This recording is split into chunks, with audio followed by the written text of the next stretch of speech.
Assalamualaikum warahmatullahi wabarakatuh. Alhamdulillah, alhamdulillahilladzi hadana li hadza wa ma kunna linahtadiya laula an hadana Allah. Asyhadu an la ilaha illallah wa anna Muhammadan abduhu wa rasuluh. Allahumma shalli wa sallim wa barik ala sayyidina wa maulana Muhammadin wa ala alihi wa ashabihi ajma'in. Qala Allah ta'ala fil Qur'anil 'azim, a'udzu billahi minasy syaithanir rajim. Bismillahirrahmanirrahim. Inna a'tainakal kautsar fasalli li rabbika wanhar inna syani'aka huwal abtar.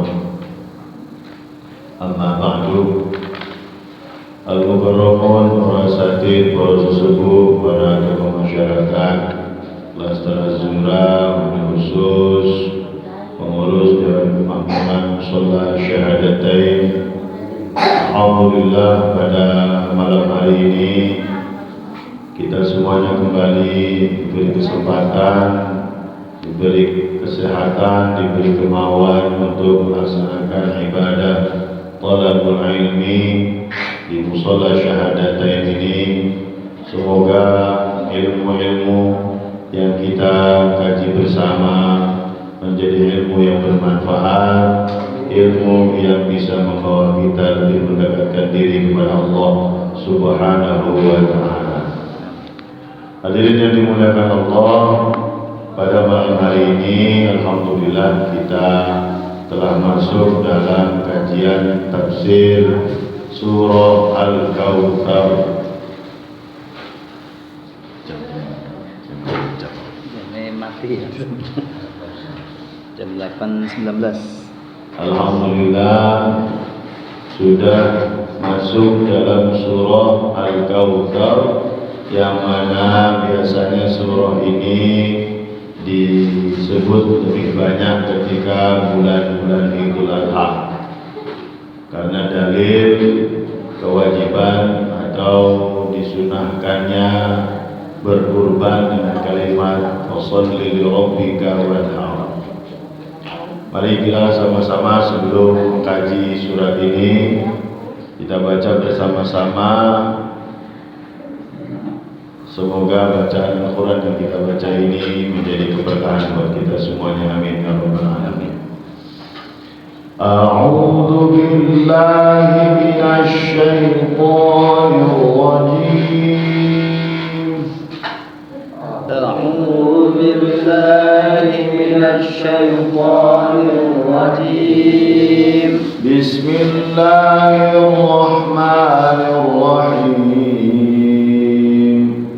Bismillahirrahmanirrahim. Inna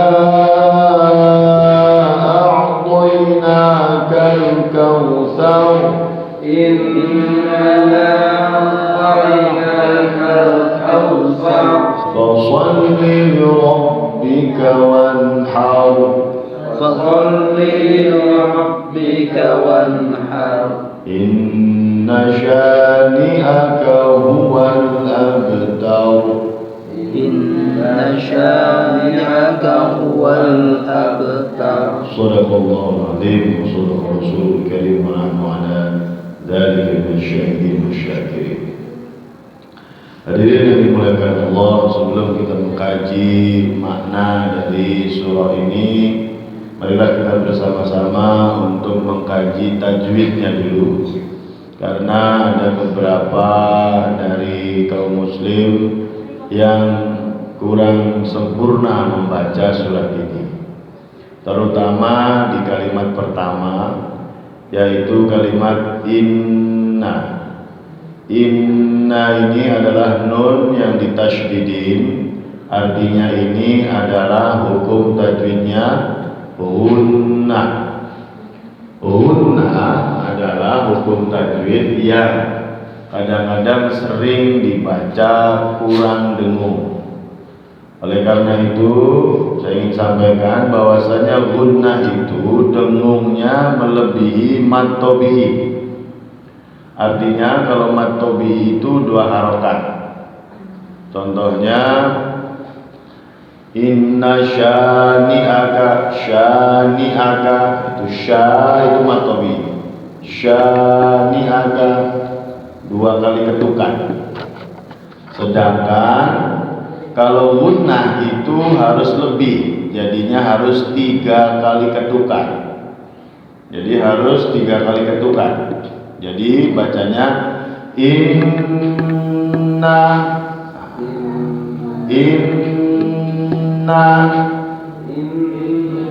Nah, jangan sampai apalagi baca dengan inna a'tayna. Inna a'tayna itu berarti tidak menggunakan hukum tajwid yang benar. Jadi dibacanya berapa harokat? 3 harokat. Mari kita baca sama-sama, kita praktekkan dulu. Inna. Nah, jadi ketukan itu bisa menggunakan ketukan meja atau bisa juga dengan jari. Inna, inna, inna. Jadi, nah, segitu bacanya. Nah, selanjutnya nah ini adalah mad tabi'i bertemu dengan hamzah dalam 2 kalimat. Nah, barangkali masih ada yang hafal namanya hukumnya apa? Mad jaiz munfasil. Nah, apabila ada mad tabi'i itu artinya mad yang karena fathah setelahnya ada alif, dhammah setelahnya ada wawu, kasroh setelahnya ada ya. Itu namanya mad tabi'i atau disebutnya mad asli. Ketika mad asli ini bertemu dengan hamzah dalam 2 kalimat. Dalam 2 kalimat. Jadi ada kata dalam bahasa Arab yang memang di dalamnya ada hamzah. Makanya disebut dengan 1 kalimat. Contoh, ja'a. Ja'a itu adalah mad wajib muttasil. Nah, kalau ini 2 kalimat karena inna sendiri, a'toina sendiri, makanya disebut mad jaiz munfasil. Panjangnya 5 ketukan. Nah, jadi bisa kita menggunakan jari. Nah, jangan sampai kurang, jangan sampai lebih. Makanya kami kalau mengajar ke santri wajib pakai jari. Karena kita semuanya masih kelas amatir, tidak memastikan ini panjangnya benar atau tidak.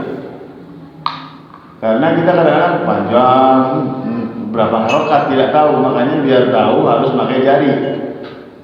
Nah gitu, harus pakai jari. Nah, jadi contoh inna,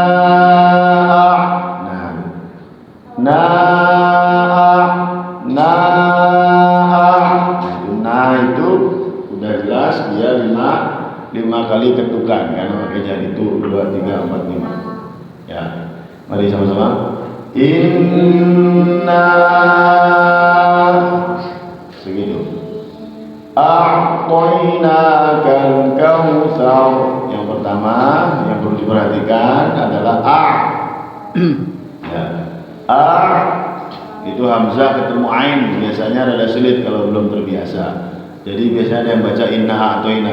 Inna a'toina. A'toina salah. Harusnya a'toina.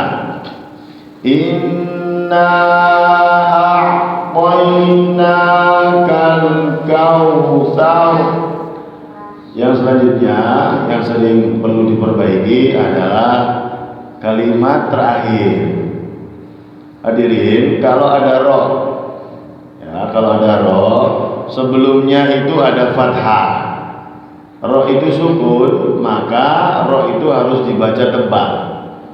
Jadi harus dibaca sebagai berikut. Al-Kautsar. Nah, Jadi terakhirnya harus monyong. Al-Kautsar. Jadi tidak boleh baca Al-Kautsar. Salah. Al-Kautsar karena dia tebal. Ya. Karena roh ini walaupun aslinya fathah ya di dalam kalimatnya, tetapi sukun karena diwakufkan, jadi harus tebal. Mari sama-sama kita baca dari awal, ikuti setelah saya. Inna a'tainakal kautsar. Mari. 1, 2, 3. Inna a'tainakal kautsar.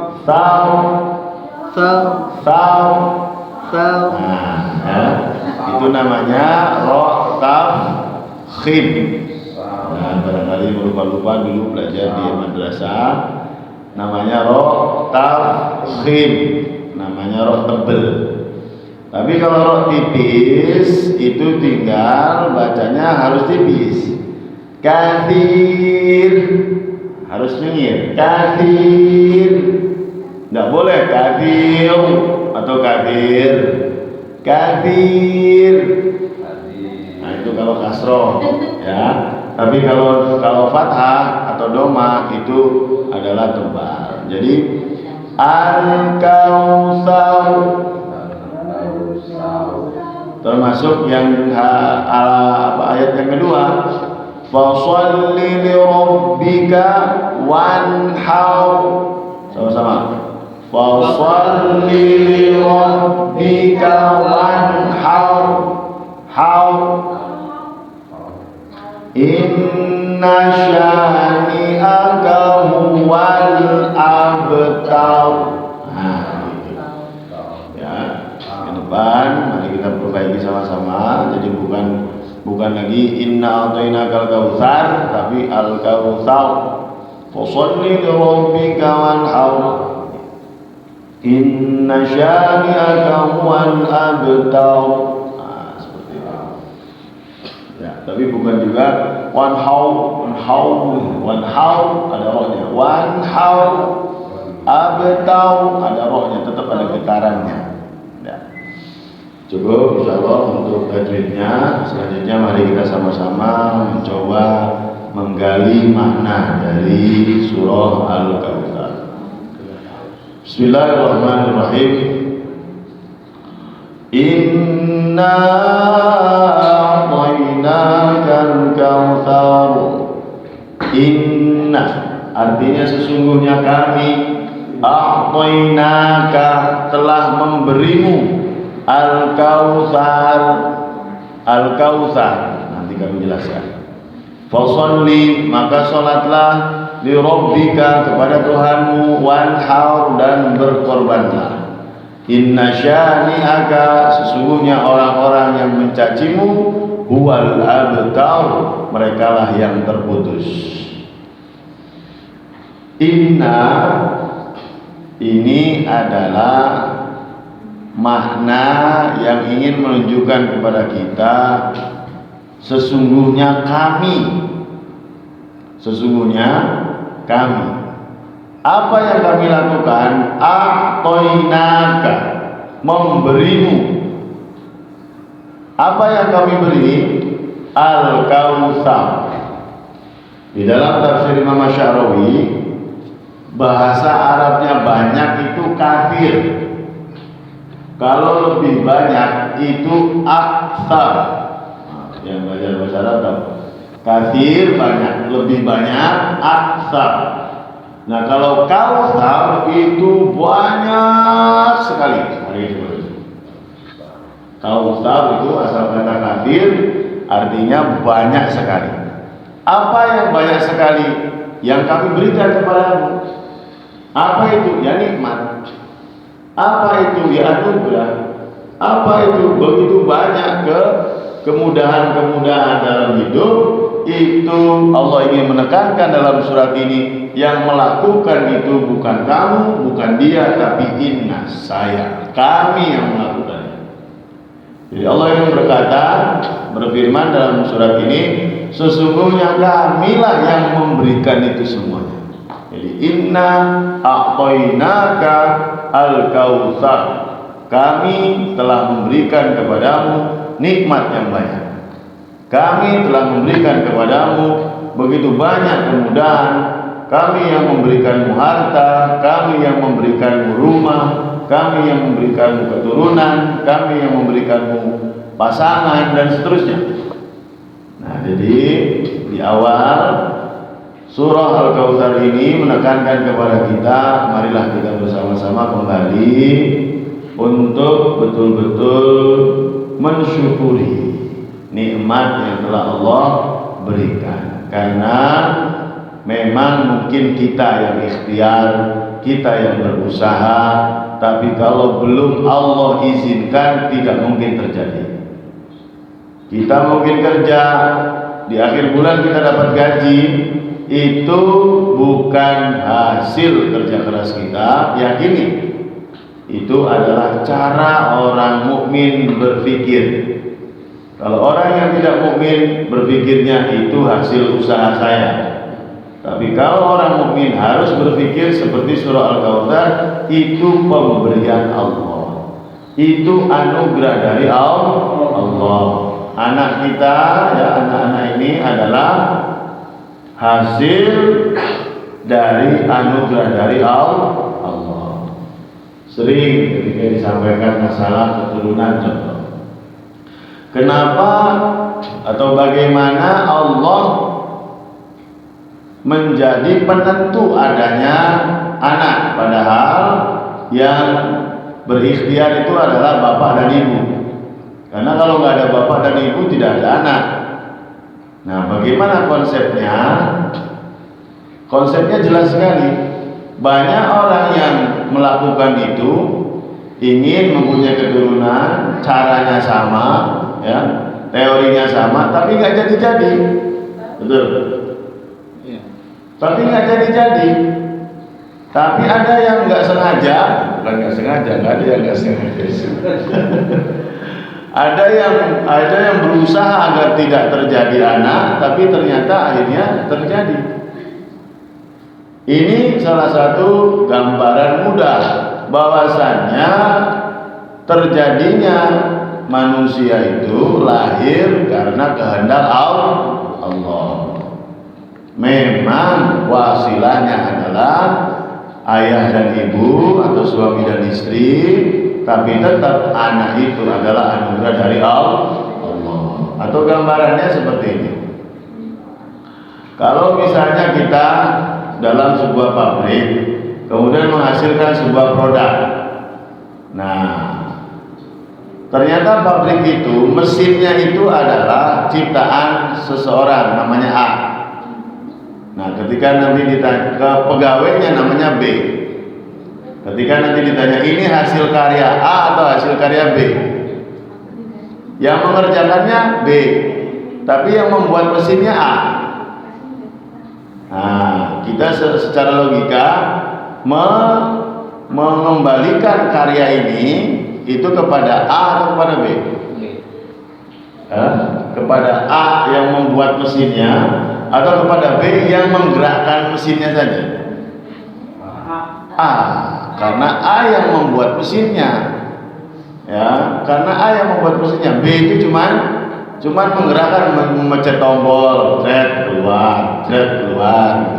Nah, itu gambaran lebih mudahnya lagi, bahwasanya walaupun memang suami istri itu adalah sumbernya, tetapi itu hanya mencet tombol saja. Tapi kalau kata Allah, walaupun mencet tombol tidak jadi, ya tidak jadi.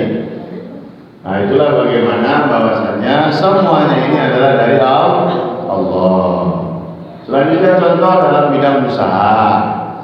Dalam bidang usaha ini banyak sekali orang yang dalam gambaran pikirannya semua yang didapatkan itu dari kerja keras dia. Ini hasil kerja keras saya. Kenapa harus disedekahkan? Ini hasil kerja keras saya. Tidak ada tangan Tuhan di situ. Alhamdulillah itu.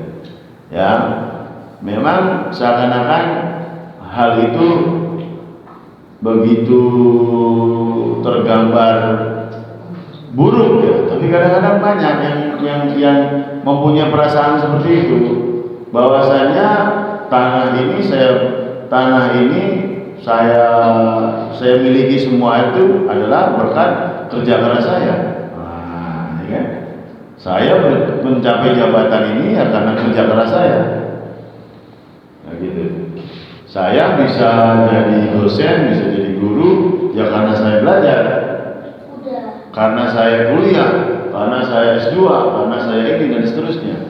Nah, disitulah pendidikan tauhid harus ditanamkan kepada anak kita, kepada diri kita, kepada keluarga kita, bahwasannya yang kita lakukan ini, nah ini keyakinan seorang mukmin harus begini. Keyakinan kita harus mempunyai keyakinan bahwasannya kita belajar, kita bekerja itu adalah ikhtiar. Yang menentukan hasilnya itu adalah Allah. Begitupun sebaliknya kalau hasilnya negatif, kalau hasilnya kurang baik, belajar iya sampai tinggi sampai sarjana, udah sarjana nganggur juga. Sudah sarjana, sudah S2 masih susah juga kerjanya misal. Nah, itu sebagai salah satu tanda. Jadi belajar yang sudah kita lakukan, yang mereka lakukan itu bukan penentu rezeki, bukan penentu bagaimana mereka mendapatkan maisha, kehidupan mereka. Jadi tetap Allah. Makanya sering saya gambarkan bagaimana Allah itu menentukan rezeki manusia, jelas sekali. Kita itu sama-sama laki-laki misalnya, sama-sama tenaganya seperti ini, sama-sama ilmunya seperti ini. Tapi yang satu ada yang rezekinya luar biasa, misalnya satu bulan bisa sekian puluh juta, tapi yang satu bulan 1 juta aja susah. Nah, itu bukti ya bahwasanya memang rezeki, harta itu memang ditetapkan oleh Allah. Kalau kita sudah mempunyai konsep bahwasanya semua ini dari Allah, ketika dia nambah ataupun ketika dia berkurang, maka hati kita pun akan tetap bersyukur, tawakal kepada Allah. Kalau bertambah, misalnya dia jadi tambah hebat. Kalau orang yang tidak mempunyai konsep ini, dia akan sombong. Tuh kan? Ente nggak nurut saya, wah gitu. Saya bilang gini. Coba saya lihat sukses, sombong, ya kan? Akhirnya apa? Takabur. Mending takabur pada dirinya sendiri, artinya hanya fakhur gitu, bangga. Tapi takabur itu sudah melihat orang lain lebih kecil. Nah, ini penyakitnya. Kalau sudah melihat orang lain lebih kecil, bukan secara badannya, tapi secara derajat. Gitu. Masih kopral. Masih anak-anak. Masih pegawai RT, saya kan bupati. Itu akan muncul. Jadi sebetulnya konsep inna a'toina ini dalam. Ya, jadi kalau misalnya kita tidak ditekankan betul masalah Allah lah yang memberikan semua ini, maka akan muncul ketika dia beruntung, maksudnya dia mendapatkan berlebih harta, berlebih jabatan, berlebih ilmu, maka akan muncul ini hasil kerja keras saya. Akhirnya muncul kesombongan dan melihat orang lain kurang. Sebaliknya, kalau misalnya dia gagal, kalau misalnya dia gagal, maka yang terjadi apa? Bunuh diri mungkin. Waduh, modal habis, ngutang sana sini, bisnis hancur, udahlah saya mati aja. Alhamdulillah. Kenapa? Karena dia menganggap bahwasanya proses kehidupan dia ini adalah semuanya hasil dari Keputusan dia hasil dari kehebatan atau ketidakhebatan dia. Makanya kalau ada orang yang gagal, kemudian dia mencari jalan pintas, dengan apa? Dengan bunuh diri misalnya, atau dengan depresi akhirnya karena saking berpikir terlalu berat, ya kan? Menganggap ini kesalahan saya, karena bisnis begini gagal karena saya, akhirnya depresi, habis. Orang yang bertakwa, orang yang beriman, segagal-gagalnya dia, sehancur-hancurnya dia masih kuat. Nah, kenapa? Saya tahu ini adalah kehendak Allah.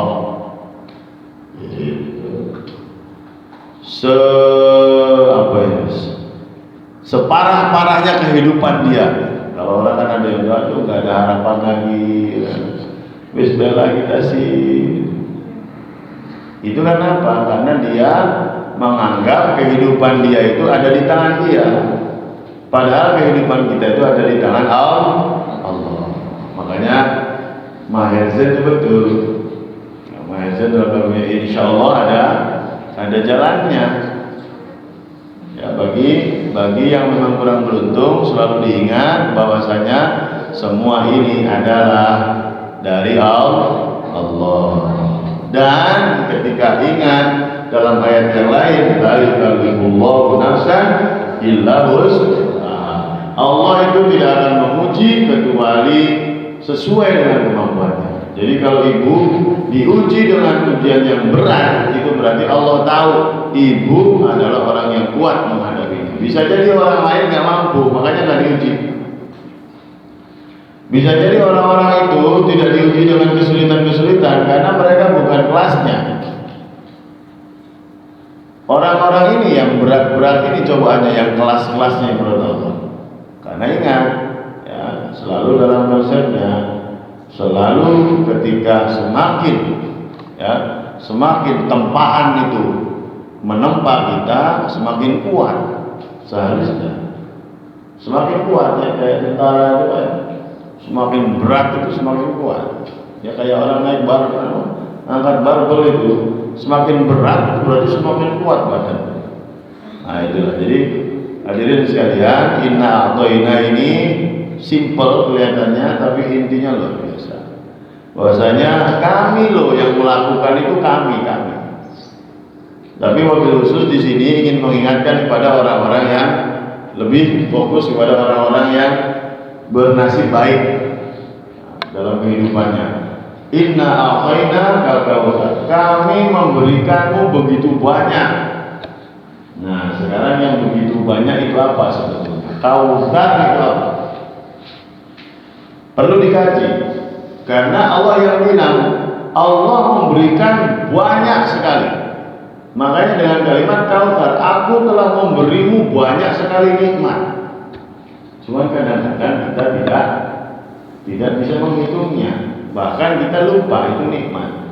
Contoh yang mudah, ya jelas sekali, ya kesehatan kita, nikmat dari tubuh kita, mulai dari luar apalagi dalam, tidak ada dari kita yang mensyukuri bagaimana kerjanya lambung misalnya, kerjanya ginjal yang luar biasa capek itu, karena kita minum apa saja, makan apa saja, dihandle oleh ginjal itu, dikeluarkan dari ginjal itu melalui urin kita, hasilnya ada yang kuning, ada yang ini tuh. Kalau dihitung berat sekali kerjanya ginjal. Lambung, bayangkan kita makan apa aja, bahkan tulang dimakan. Tapi yang keluar tidak ada yang tulang itu. Sehebat itu lambung gitu kan, yang meremas makanan kita kan lambung, menjadi lunak gitu. Makanya kita telan aja itu daging sapi, tongseng apa saja, bal gentong, cumi-cumi apa masuk semua ke dalam. Karena kita ngunyahnya kan asal ngunyah kan, padahal aturannya 31 kali, boro-boro 31, 5 kali masuk aja. Kesuwen. Padahal itu memang aturannya biar lambung tidak terlalu berat. Ya, makanya semakin kesini semakin banyak orang yang mohon maaf terkena serangan jantung. Kenapa? Kok bisa ada serangan jantung? Ternyata serangan jantung itu pertama tidak ada yang namanya tahu-tahu sakit, tidak ada. Itu kami ini disampaikan oleh dokter jantung ketika waktu itu saya di Malaysia S2 itu ada kawan yang istrinya meninggal. Dia masih sangat muda. Akhirnya kami buat pelatihan seminar jantung.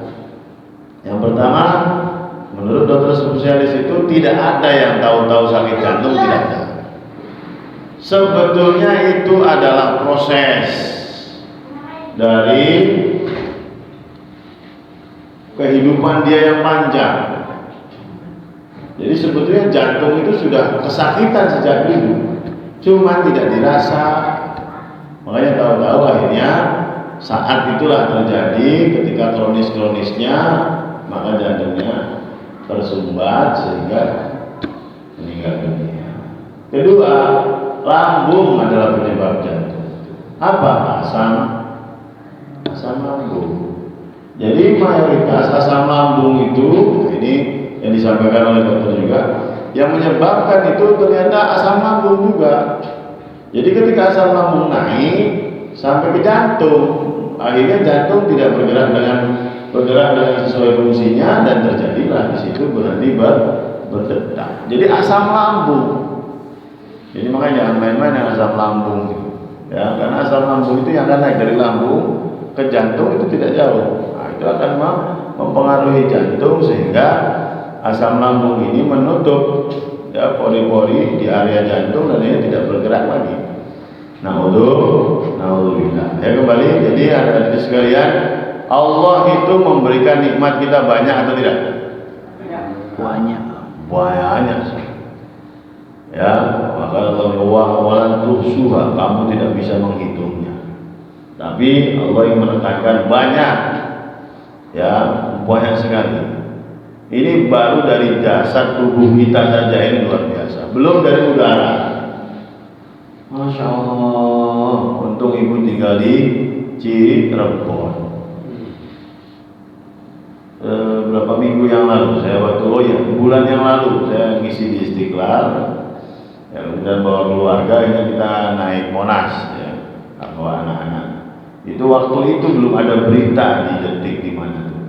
Kami lihat sendiri di atas bangunan-bangunan pencakar langit Jakarta itu gelap. Saya kira itu kabut. Saya sendiri nyebutnya kabut, itu kabut paling. Ya, kemudian Zaujah berkata, enggak mungkin, bawahnya itu terang, atasnya kabut. Itu polusi ternyata. Ya Allah. Itu kita lihat dari Monas itu jelas sekali. Dari bangunan itu nggak kelihatan, kayak ketutup kabut. Bukan kabut, itu polusi ternyata. Jadi asap semuanya itu. Ya, jangka berapa meter dari kepala manusia di situ. Di bawah sih masih kelihatan terang seakan-akan. Mungkin kalau masih banyak angin atau apa, di atas gelap. Jangan itu. Makanya sekarang sudah ada WFH, yang work from home itu, pekerja-pekerja sudah disuruh mengurangi naik mobil dan sebagainya. Itu udah yang diberitakan rumah sakit khusus paru-paru sudah mulai tambah banyak pasien-pasiennya. Jakarta baru dikurangi oksigen, ya, karena kesalahan sendiri bercampur dengan asap motor dan sebagainya. Termasuk apalagi India itu paling polusi terbesar di dunia, karena motor-motor mereka, mobil mereka banyak kan, memang masyarakatnya banyak, ya kan, 1,sekian miliar, luar biasa. Itu baru oksigen. Apalagi Allah menciptakan begitu banyak tumbuhan, begitu banyak hewan. Kita diciptakan untuk kita ayam, ikan, sapi, kambing, masya Allah. Ya. Jadi internal badan kita saja sudah banyak, eksternal badan kita sangat banyak. Ya, jadi masya Allah. Ya, berarti betul apa yang Allah sampaikan dalam surat Al-Kautsar ini, Allah sudah banyak memberikan nikmat yang sangat banyak. Betul tidak? Betul. Ini harus kita sepakati dan harus kita yakini itu dari Allah. Ya, itu dari Allah. Bukan hanya harta yang kita dapatkan, tapi kehidupan kita. Kenyamanan kehidupan kita, kemerdekaan ini yang mengumumkan masih 17 Agustus ini. Masya Allah, bayangkan kalau kita di Palestina setiap hari dengar bom sana sini, atau di Pakistan, atau di Afghanistan, Suriah, ya luar biasa. Makanya ini adalah sebuah nikmat yang luar biasa. Dari jasad kita, dari kemerdekaan kita, dari luar biasa banyaknya. Oleh karena itu, apa konsekuensinya? Nah ini dia.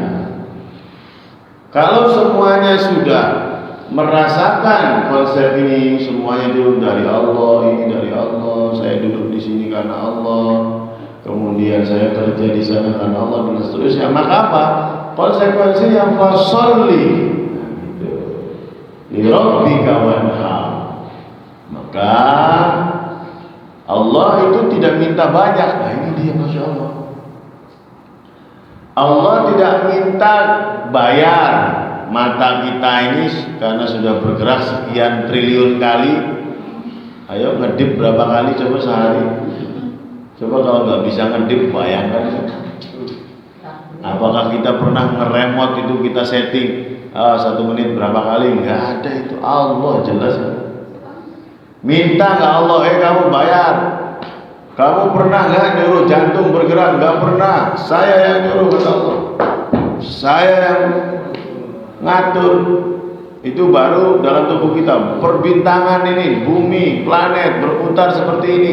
Panasnya matahari, atmosfer mempunyai lapisan-lapisan. Sekarang sudah mulai hancur lapisannya. Akhirnya panas sekali. Karena apa ya itu? Karena emisi gas yang luar biasa dari pabrik-pabrik nyampur semua di atas itu, tembus itu ozon. Akhirnya apa? Akhirnya panas luar biasa. Ya, dalam 1 bulan ini saja katanya bencana itu sudah jutaan titik. Bukan masalah kepanasan aja, kebanjirannya ada. Di Cina tuh banjir aneh, di kita lagi kepanasan, kebakaran di mana-mana. Di desa saya juga kemarin ada kebakaran. Masya Allah, alhamdulillah. Hati-hati ya dengan panas seperti ini luar biasa. Ya, jadi Allah tidak minta apa-apa dari kita. Itu hebatnya Allah. Apa kata Allah? Fasol, sholat. Masya Allah. Jadi mintanya suruh sholat tok lu. Makanya kalau orang yang sudah mendapatkan kenikmatan dari sholat, ya seperti hanya dalam hadis Rasulullah, orang-orang yang mendapatkan kenikmatan manisnya iman. Jadi iman yang kita rasakan itu, yang ada dalam hati kita itu ada beberapa derajat. Ada orang yang beriman berat sekali dalam keimanannya, sholat susah bahkan nggak sholat. Tapi ada orang yang sholat itu berterima kasih, untung ada sholat. Nah itu. Bayangkan kalau kita sholatnya kayak orang non muslim seminggu sekali, kita yang 5 kali sehari saja disuruh menghadap Allah, masih aja ada yang nakal-nakal itu. Bahkan di Indonesia yang paling banyak ya yang beragama Islam, ya karena mayoritas orang Islam. Di penjara sekarang orang muslim atau orang non muslim yang paling banyak? Ya orang muslim, mayoritas orang muslim. Nah, makanya hadirin, jadi sholat ini menjadi patokan. Nah, menjadi patokan bagaimana kita balas budi kepada Allah. Sebetulnya konsepnya seperti itu. Jadi kita sholat itu bukan melaksanakan kewajiban saja. Jadi kewajiban itu memang dari sisi ini kewajiban. Fasholli, betul, disuruh sholat. Tapi kenapa disuruh sholat? Lihat kalimat sebelumnya. Kalimat sebelumnya, aku udah kasih begitu banyak nikmat, maka sholatlah, sembah aku, kata Allah. Jadi kita itu sholat itu, makanya sering saya sampaikan sebelumnya, kayaknya pernah, yang disebut dengan usolli fardhu dzuri fardhu subhi lillahi ta'ala. Saya sholat karena Allah. Apa sih makna karena Allah? Ada 3. Ya, saya pernah jelaskan. Lillahi ta'ala itu ada 3 makna. Yang pertama, lillahi ta'ala, atau saya sholat karena Allah. Karena apa? Karena saya takut nerakanya Allah. Jadi saya sholat karena takut. Kalau saya nggak sholat nanti neraka saya. Oh, saya sholat aja. Nah, itu namanya orang yang sholat karena takut kepada Allah. Lillahi ta'ala nggak? Lillahi ta'ala, udah bagus kan? Berarti dia udah takut kepada Allah, udah benar itu. Cuman masih kelas amatir, ya, masih kelas-kelas amatir, karena sholatnya cuma karena takut karena Allah, udah bagus tapi belum yang lebih baik lagi. Yang kedua, baru orang yang sholat karena mengharapkan surganya Allah. Beda. Yang pertama karena takut nerakanya Allah, itu berarti dia selalu sholat, yang penting sholat. Akhirnya sekedarnya saja, yang penting saya sholat. Zuhur jam 12, sholatnya setengah 3.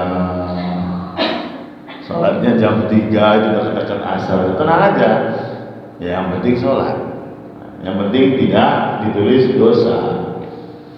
Itu mending, karena masih banyak puluhan persen, bisa jadi lebih dari 30%, bahkan mungkin kalau dihitung global bisa jadi 50%. Muslim itu nggak sholat, minimal nggak sholat sempurna. Sholatnya maghrib baik atau jumatan baik.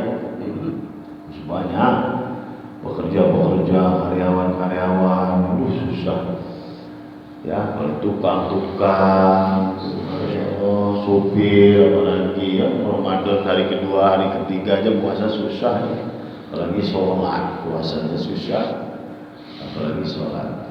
Jadi hadirin, sholat yang pertama takut karena neraka. Sholat yang kedua karena pengen surga. Kalau pengen surga itu berarti nyari pahala. Jadi dia ketika sholat itu nyari pahala.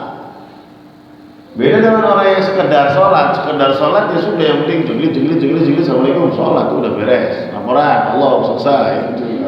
Gambarannya gitu. Tapi kalau orang yang memang nyari pahala, mulai dari wudhunya saja itu hati-hati dan baik-baik, serius wudhu tuh. Bukan apa? Kalau sampai sini memang sah, tapi karena pengen pahala naik sedikit pahala, ya kan? Kalau sekali sebetulnya bisa, tapi 3 kali, ya kan? Kalau 3 kali juga cukup sebetulnya, tapi dia doa ketika cuci muka, Allahumma ba'id baini wa baina khotoyaya. Ketika tangan doa, ketika kaki doa, ketika cuci kaki digosok-gosok. Ini mah bukan kucur, wis. Yang penting basah. Dari wudhu saja orang yang di taraf yang kedua ini dia serius betul, karena saya cari pahala. Masuk ke masjid baca doa, ketika takbiratul ihram serius, di situ tempat saya nyari pahala. Allahu Akbar. Bacanya surat Al-Baqarah. Enggak lah. Ya, serius. Al-Fatihah serius. Bacanya surat bukan kulhu. Wah. Ini yang penting sholat tuh kulhu aja, kulhu wallahu ahad, amaina atoina beres. Oh, ini mencurigakan, jangan-jangan dia ini. Karena apa? Karena yang penting sholat itu yang pertama tadi. Tapi kalau orang yang kedua, masya Allah, dia menggunakan sholat itu sebagai wahana untuk nyari pahala. Ya nggak usah panjang-panjang kayak syekh itu yang selembar setengah. Saya di Mesir dulu kalau Ramadan tarawih itu, nggak ada yang kuat kalau Indonesia. Kalau 2 rakaat pulang gitu. kalau enggak 2 rakaat bisa sholat sendiri. Karena apa? Karena 2 lembar setengah. Sholatnya 4 rakaat. Ya, apa namanya? 4 kali salam, 4 salam. Tapi sejuz, bayangkan. 4 salam sejuz. Berarti kan dibagi sejuz itu 20 lembar, 20 halaman dibagi 4, berarti 5 lembar, 5 halaman. Serokaat.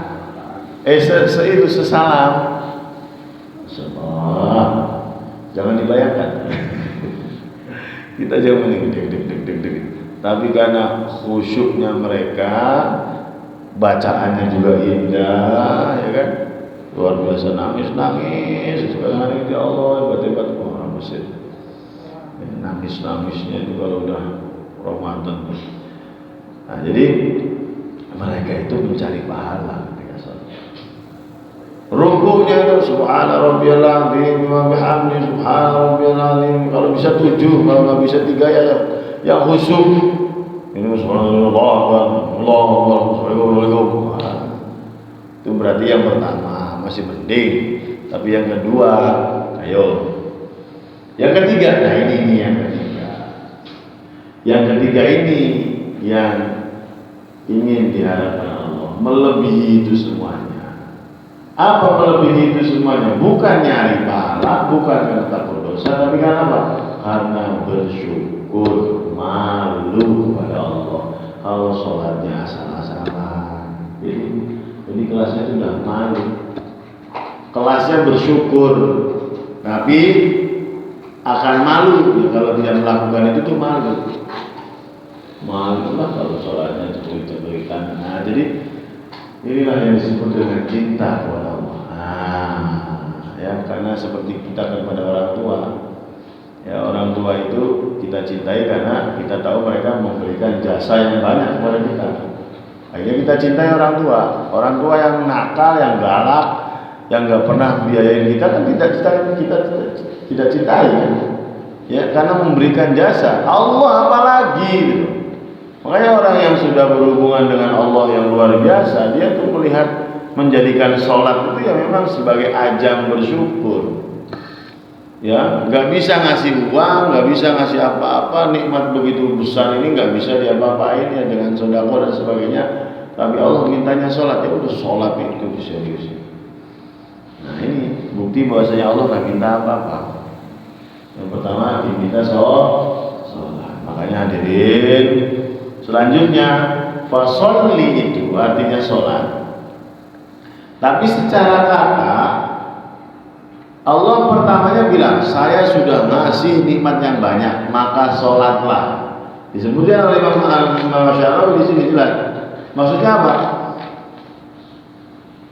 Kalau kamu saya berikan nikmat yang banyak, maka sholatlah yang banyak, gitu. Gitu. Ya, yang banyak itu secara kualitas dan secara kuantitas. Itu sinkronnya seperti itu. Ayat pertama Allah ingin menjelaskan kepada kita, aku tuh ngasih banyak banget.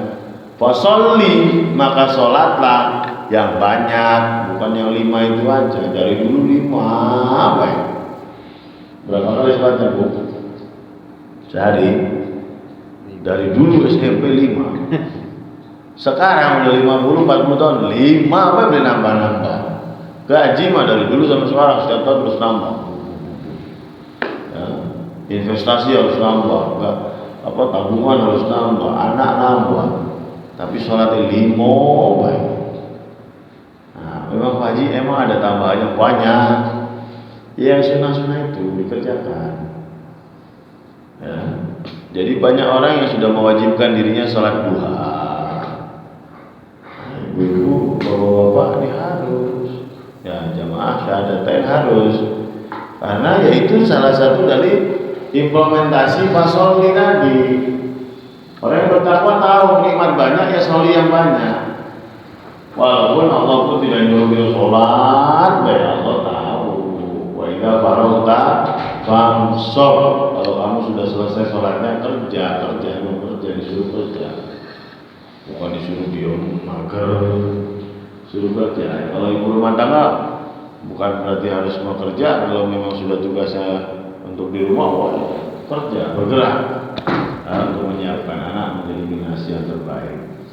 Jadi hadirin, yang pertama Allah minta apa tadi? Sholat. Tapi sholatnya yang banyak secara kuantitas dan secara kualitas. Makanya kalau dulu Al-Fatihahnya masih mengkonon, jangan mengkonon, baik. Di sini ada para asatidz, ada Ustaz Mahfud, ada ketua DKM. Coba ditashih, Kang, Fatihah saya ini benar atau tidak? Gitu.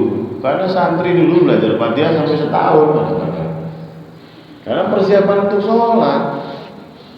Ya, kalau kita cuma baru hafal golin, dari dulu bacanya begitu sampai umur 50 tahun nggak berubah, berarti kualitasnya tidak meningkat. Allah ingin meningkat. Kalau sudah perbaiki bacaannya, perbaiki maknanya, pahami maknanya. Maksud dari zaman dulu sampai sekarang sholatnya kayak burung beo. Burung beo bisa ngomong assalamualaikum, selamat pagi, apa kabar? Bisa. Tanya burung beo, ngerti nggak? Nggak ngerti dia. Maksud kita sami Allah liman hamidah, Rabbana lakal hamdu, wa mil'us samawati wal ard, subhana rabbiyal a'la, at-tahiyatu, inni wajjahtu. Ngerti beli ngerti. Ya kayak burung beo. Jadi kalau dulu nggak ngerti, sekarang nggak ngerti, berarti mengkonon baik.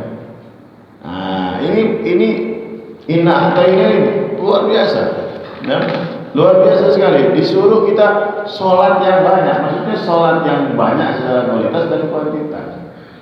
Makanya yang perlu diperbaiki mulai dari wudhu, kualitas wudhu, kualitas bacaan, setelah itu kualitas makna, baru setelah itu khusyuk. Karena orang khusyuk itu tidak bisa kalau nggak ngerti maknanya, tidak bisa. Harus mengerti makna. Dan yang paling utama lagi ini, karena saya pernah ditanya, Ustadz, gimana caranya biar saya khusyuk? Nah, saya curiga. Oke, sampai sholatnya jam berapa? Ya kalau sholat zuhur, kalau bisa jam 2 ya jam 2. Kalau sholat asar jam 5 jam 5. Loh, gimana bisa khusyuk? Khusyuk itu adalah hasil dari kualitas batin yang didapatkan kalau kualitas zahirnya itu sudah maksimal. Ini hati-hati. Ulangi. Khusyuk itu adalah kualitas batin yang bisa kita dapatkan kalau kualitas zahirnya itu sudah maksimal. Khususnya waktunya memang harus di awal kalau pengen khusyuk. Karena apa? Khusyuk itu dari siapa? Khusyuk itu dari siapa? Ya dari Allah, semuanya dari Allah. Cinta dari Allah, mantel dari Allah, khusyuk itu dari Allah. Allah tidak akan memberikan khusyuk kepada orang yang meremehkan sholat. Yang mendapatkan khusyuk itu adalah orang-orang yang memang memprioritaskan sholat. Makanya pernah saya sampaikan mungkin di sini. Azan itu pengingat buat siapa? Orang yang lalai. Azan itu bukan pengingat buat sholat. Ustaz gimana maksudnya? Azan itu buat pengingat orang-orang yang lalai sholat. Kalau orang yang sudah benar-benar fokus prioritasnya sholat, dia sudah tahu sholat itu jam 12, sebelum jam 12 dia sudah persiapan mau sholat. Tidak perlu dengar azan, dia sudah tahu itu mau sholat. Makanya sebelum azan dia sudah duduk di masjid. Bahkan dia azan. Kita udah dipanggil-panggil, diadani, dikomati, orang teka aja namanya. Pujian-pujian di kampung itu. Iya kan, Allahu Akbar itu sudah buat orang lalai, tetap baik, nggak dengar-dengar, berisik suen, mata ini jadi. Ya Bu, Bapak sekalian, jadi apa yang kita dapatkan? Yang pertama, perbaiki sholat, karena sholat ini ternyata betul-betul menjadi salah satu wahana kita bersyukur. Jadi jangan terbebani seperti orang-orang yang tadi. Sholatnya udah bagus, udah sholat penting. Tapi kalau kita harus mempunyai konsep syukur. Jadi sholatnya itu memang ada sebuah kesenangan jiwa ketemu dengan Allah. Aja serius, pakai baju serius, mukena serius, sarungnya bagus. Sholatnya nggak pakai kaos, lanjutkan. Bingung malaikatnya, ini mau olahraga atau mau sholat? Sholat yang benar, pakai kemeja.